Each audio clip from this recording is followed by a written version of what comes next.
आज के कार्यक्रम की अध्यक्षता कर रहे सम्मानीय भंते उमापाल जी और उपस्थित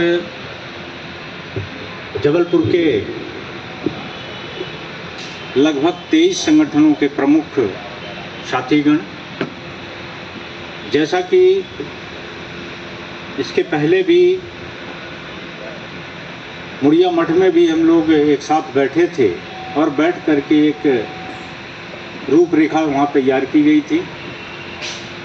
क्योंकि इसकी अगुवाई अखिल भारतीय बौद्ध महासभा और अखिल भारतीय कुशवाहा महासभा और हम लोग उनके साथी सहयोगियों के रूप में लगातार उनके साथ में मिलकर करते आ रहे हैं।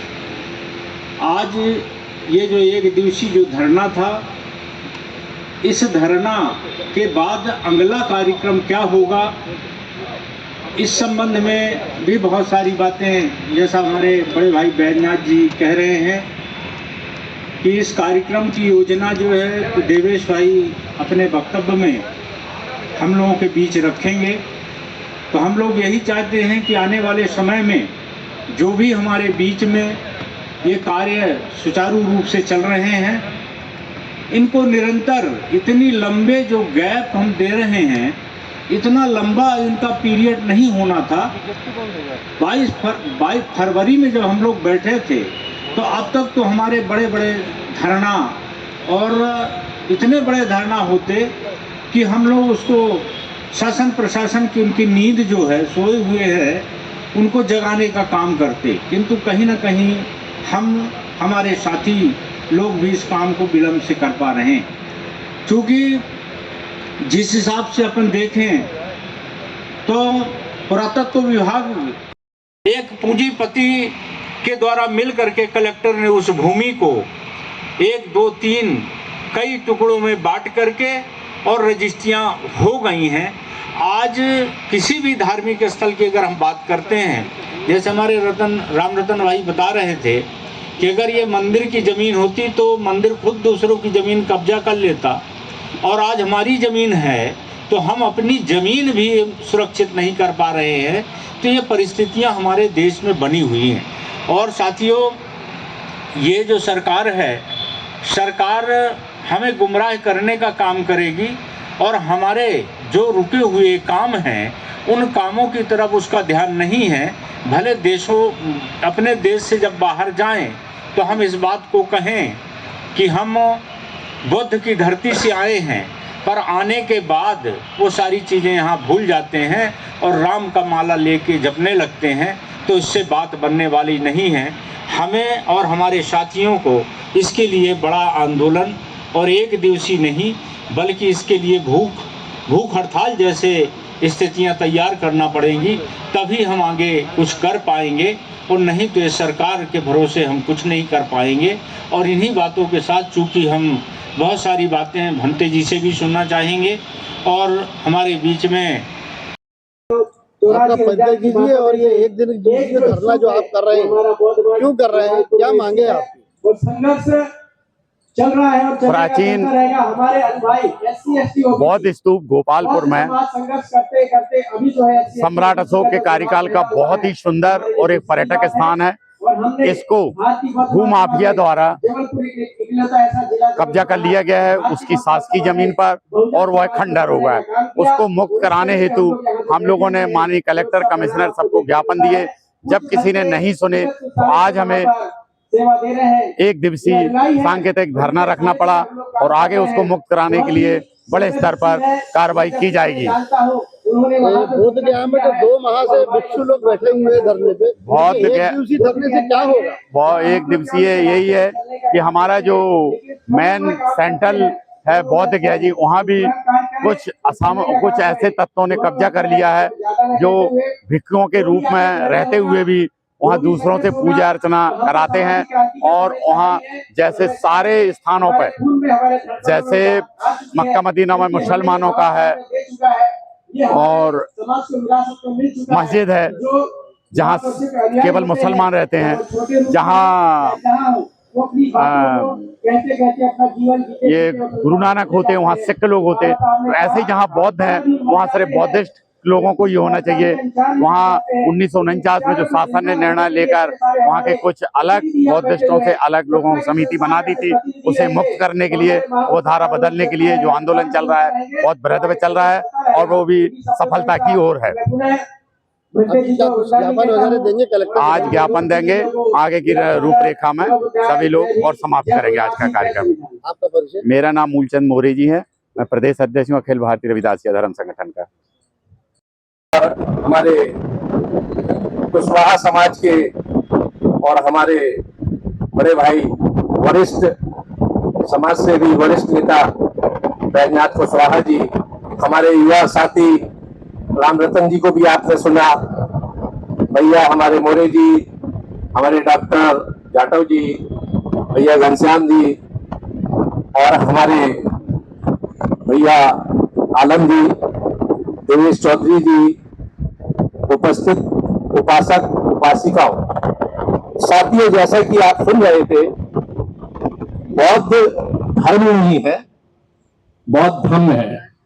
डॉक्टर बाबा साहब ने 3 गुरुओं को माना, महात्मा बुद्ध, महात्मा कबीर, महात्मा फूले, साथ में उन्होंने गुरु नानक और संत कबीर।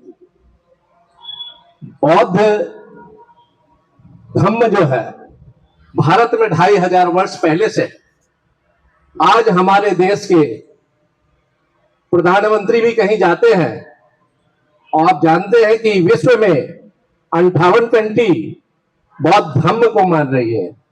और जब हमारे प्रधानमंत्री जाते हैं, यहां से महात्मा बुद्ध का पुतला लेकर जाते हैं और जिस भी कंट्री में जाते हैं, चाहे वो चाइना हो, कोरिया हो, बर्मा हो, लंका हो, और बुद्धिस्ट कंट्री में उन्हें इसी पर्पस से जाना जाता है। उनका स्वागत इसलिए नहीं किया जाता है कि वो भारत देश के प्रधानमंत्री हैं। वो लोग बोलते हैं हम आपको इसलिए चाह रहे हैं कि आप हमारे महात्मा भगवान बुद्ध के देश से आए हैं। तो साथियों, जो एक धर्म है, एक मार्ग है, जैसे महात्मा महावीर स्वामी, महात्मा गौतम बुद्ध, महात्मा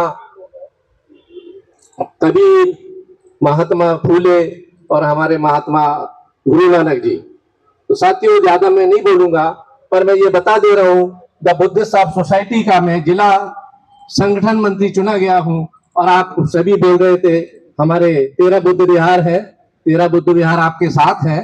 आज कुछ भूल चूक हो गई है, लोग नहीं आए हैं, पर मैं ये आपको विश्वास दिलाता हूँ और आपको बता भी दे रहा हूँ कि भाई 25 मई को जो जयंती मनाई जा रही है वो इसी स्थान पर मनाई जा रही है, जिसके संरक्षक हमारे भंते श्री कारुणिक जी है। तो मैं आप सभी को आमंत्रित करता हूँ। साथ ही मैं आपको ये बता दूं कि देखिए, आंदोलन और धरना से काम नहीं चलेगा। आपको मालूम होगा, आज जो अंबेडकर चौक में जो प्रतिमा लगी है, वहां मेरे पिताजी ने 51 दिन 41 दिन आमरण अनशन किया था। और मैं आप लोगों को बता रहा हूं अपने 13 बुद्ध विहार की ओर से, अपने बौद्ध समाज की ओर से, कि मैं इस आंदोलन में मैं हाई कोर्ट चौराहे में बैठूंगा और आमरण अनशन के लिए बैठूंगा। इसी के साथ में आप सभी को फिर से एक बार बधाई देता हूं। और जो आप लोग आए, जो नहीं आए, उनको भी साधुवाद, आप आए आपको भी साधुवाद। इन्हीं शब्दों के साथ मैं ज्यादा नहीं बोलूंगा, अपनी वाणी को विराम देता हूं। जय भीम, जय मूल निवासी, जय भारत। कारुणिक तथागत बुद्ध बोधिसत्व डॉक्टर बाबा साहब अम्बेडकर के चरणों में सादर नमन। गोपालपुर बुढ़िया मठ संघर्ष समिति, संयुक्त संघर्ष समिति के सभी साथीगण, आदरणीय मंच, मैं इस आंदोलन में चाहकर भी बहुत लेट जुड़ रहा हूं और नैतिक और समर्थन तो मेरा रहा है, आगे भी समर्थन रहेगा और जो भी रणनीति बनेगी उसमें पूरा सार्थक सहयोग रहेगा।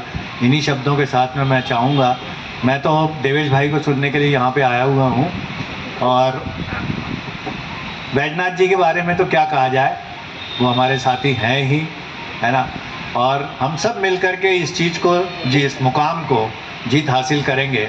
इसके लिए मैं आप सभी को मंगल कामनाएं देता हूँ और अपनी ओर से और कोशिश करूंगा कि अब अधिक से अधिक लोगों को जोड़ करके हम इस आंदोलन को जो है गति दें और इसको अंतिम रूप प्रदान करें। नमो बुद्धाय, जय हिंद।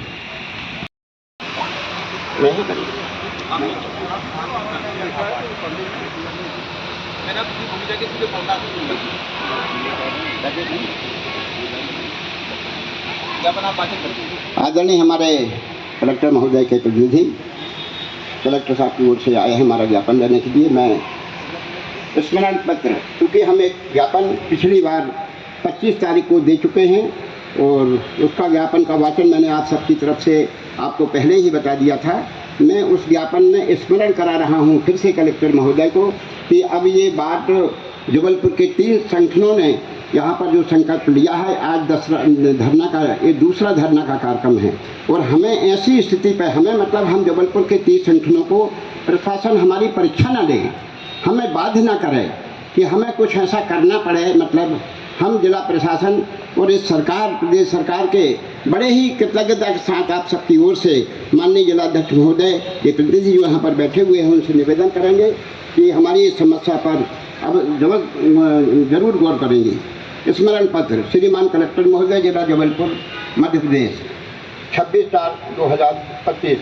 विषय: प्राचीन बौद्ध मठ गोपालपुर लमेटा घाट जबलपुर के संरक्षण, संवर्धन, जीर्णोद्धार, मठ तक मुख्य पहुंच मार्ग एवं उसके आसपास की 32 एकड़ शासकीय भूमि को मुक्त कराने तथा बौद्ध मठ को राज्य संरक्षित स्मारक घोषित करने, श्रद्धालुओं की मूलभूत सुविधा इत्यादि के संबंध में जिला प्रशासन के रवैये से जिले का बौद्ध, SC, ST, OBC समाज में भारी आक्रोश एवं ज्ञापन देने के बाद भी कार्यवाही न होने पर उग्र आंदोलन बाबत संदर्भ 2 माह पूर्व जिला प्रशासन को सौंपा गया ज्ञापन क्रमांक 01/2025 दिनांक 25 फरवरी 2025। महोदय जी, उपरोक्तानुसार अवगत होना चाहेंगे कि संदर्भित ज्ञापन के माध्यम से आपको पूर्व में भी ज्ञापन सौंपकर इस संवेदनशील मामले पर अवगत कराया गया था। जबलपुर के ग्राम गोपालपुर लमेटा घाट नर्मदा तट पर इस प्राचीन बौद्ध मठ 11वीं शताब्दी में बौद्ध मठ का मान केंद्र रहा है। समय समय पर बौद्ध श्रद्धालु इस मठ में दर्शनार्थ आते जाते रहते हैं। बौद्ध पूर्णिमा पर विशेष रूप से बड़े स्तर पर यहाँ वार्षिक कार्यक्रम होते हैं, जिसमें बड़ी संख्या में बौद्ध श्रद्धालु अपने धार्मिक आस्था के केंद्र मठ के दर्शन कर यहाँ सत्य, अहिंसा, मानवता, भाईचारे के संदेश का आदान प्रदान करते हैं। इस मठ तक आने जाने हेतु पहुँच मार्ग नहीं है। मठ अत्यंत जर्जर हो चुका है। इसे शीघ्र संरक्षित कर इसका जीर्णोद्धार करने एवं 32 एकड़ शासकीय भूमि को अवैध कब्जाधारियों से मुक्त कराने के लिए कृपया निम्न बिंदुओं का अवलोकन कर शीघ्र कार्यवाही की अपेक्षा है, जो पूर्व ज्ञापन में दी गई थी। 1 नंबर, मठ से लगी भूमि की अभी खरीद फरोख्त संबंधी शिकायत अखिल भारतीय बौद्ध महासभा एवं अखिल भारतीय कुशवाहा महासभा द्वारा दिनांक 13 दिसंबर 2022 को तत्कालीन कलेक्टर महोदय जबलपुर को बौद्ध मठ के आसपास की भूमि की अवैध खरीद फरोख्त एवं अनाधिकृत निर्माण की शिकायत को लेकर दिए गए ज्ञापन पर उनके द्वारा तत्काल संज्ञान लेते हुए अपर कलेक्टर श्री मीणा साहब से इसकी जांच कराई गई थी, जिसमें 32 एकड़ शासकीय घाट मठ की भूमि की अवैध तरीके से खरीद फरोख्त रजिस्ट्री कर इस पर निजी इकाइयाँ होना पाया गया है। तत्कालीन जिला कलेक्टर महोदय जबलपुर द्वारा उक्त भूमि की फर्जी रजिस्ट्रियाँ को शून्य करने एवं इस पर काबिज सभी निजी इकाइयों को हटाकर पूरी भूमि को पूर्ववत शासकीय घाट मठ में दर्ज करने प्रकरण अनुविभागीय अधिकारी तहसील गोरखपुर जबलपुर को प्रेषित किया गया है, जो उनके न्यायालय में लंबित है।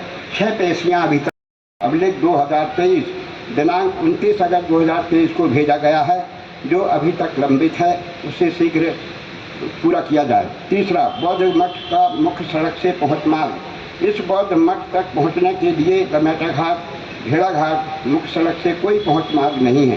पूर्व में जो मार्ग था उसे अवैध कब्जाधारी भूमि स्वामी द्वारा बंद कर दिया गया है। अभी वर्तमान में नर्मदा नदी की तरफ से छोटे रास्ते से बौद्ध मठ से जाना आना पड़ता है। वह भी बरसात में नदी में पानी होने पर बंद।